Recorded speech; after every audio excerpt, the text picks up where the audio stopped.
हम question number third discuss करने वाले हैं।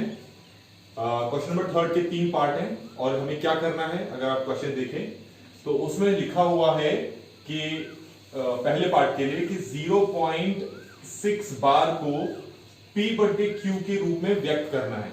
क्वेश्चन नंबर 3 के 3 पार्ट है जो यहां पर लिखे हुए हैं। पहला है 0.6 बार, इसको P बटे Q के रूप में लिखना है। दूसरा है 0.47 बार, मतलब 7 के ऊपर बार है, उसको भी P बटे Q के रूप में व्यक्त करना है। तीसरा है 0.001 बार, उसको भी P बटे Q के रूप में व्यक्त करना है। वहां जो बार है वो 001 तीनों के ऊपर है। तो हम सबसे पहले फर्स्ट पार्ट करते हैं।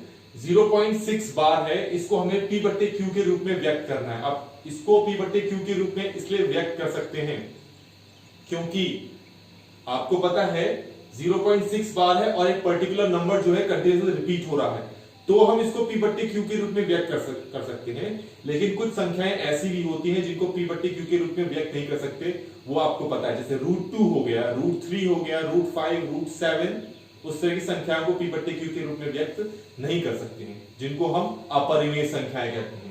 बार वाली जितने भी आपके क्वेश्चन होंगे वो सारे के सारे आपके परिमेय संख्याओं के अंदर आएंगे। ये एक परिमेय संख्या है, इसलिए इसको P बट्टे Q के रूप में व्यक्त कर सकते हैं। कैसे करेंगे? सबसे पहले मैं आपको बता दूं 0.6 बार का मतलब क्या है, जो आपने पढ़ रखा है।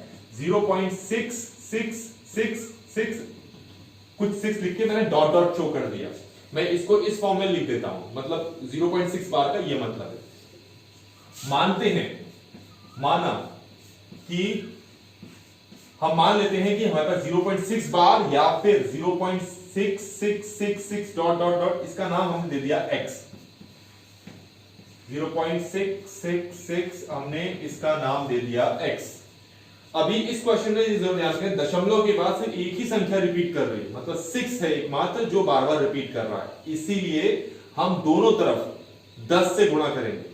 अगर यहां पर 2 संख्या रिपीट करती तो 100 से करते, अगर 3 संख्या रिपीट करती तो हम 1000 से करते, जैसे कि वहां वाले क्वेश्चन को भी डिस्कस करेंगे हम, उसमें भी करके दिखाऊंगा आपको। पहले हम क्या करते हैं, 10 से गुणा करते हैं। अगर मैं x को 10 से गुणा करूं तो ये हो जाएगा 10x। ध्यान रखना, दशमलव वाली संख्याओं में जब हम 10, 100, 1000 से गुणा करते हैं तो दशमलव उसी हिसाब से आपकी दाईं तरफ शिफ्ट होता जाता है। जैसे मुझे अभी इसको 10 से गुणा किया है, ये 10x हो गया, यहां पर 10 से गुणा करेंगे तो ये यहां पर आ जाएगा, मतलब पहला जो 6 है उसके जस्ट बाद आ जाएगा। अगर 100 से करता तो ये दशमलव 2 6 के बाद जाके शिफ्ट होता। अगर 1000 से करता तो 3 6 के बाद शिफ्ट होता। क्योंकि मैंने अभी सिर्फ 10 से गुणा किया है, तो 10 से गुणा करने पे ये बन जाएगा आपका 6.666 और इस तरीके से आगे डॉट डॉट मैंने लगा दिया। अच्छा, मैं 10x को एज इट इज कॉपी कर दे रहा हूं। अब इसको मैं कैसे लिख सकता हूं?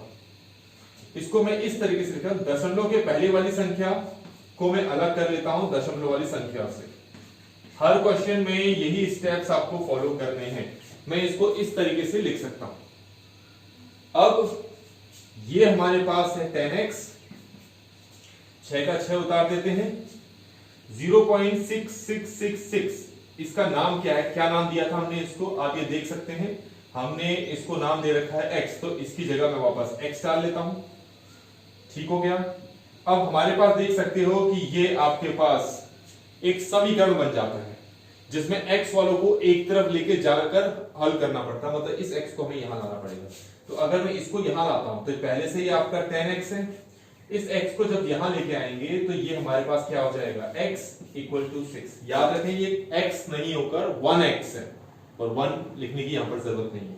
10x में से 1x हम माइनस करेंगे तो कितना आएगा, 9x, और किसके बराबर आ गए, 6 के, और x का मान यहां से किसके बराबर आ गया, 6/9।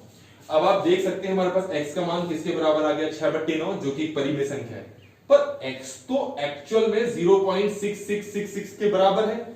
इसका मतलब 0.666 भी x के बराबर है और 6/9 भी x के बराबर है। तो इसका मतलब है कि 0.6666 एक्चुअली किसके बराबर हो गया, 6/9 के बराबर। तो इस तरीके से हमारे पास थर्ड का जो फर्स्ट पार्ट है, थर्ड क्वेश्चन का जो फर्स्ट पार्ट है वो हमने सॉल्व कर लिया। अब हम सेकंड क्वेश्चन, इसी क्वेश्चन का सेकंड पार्ट सॉल्व करेंगे।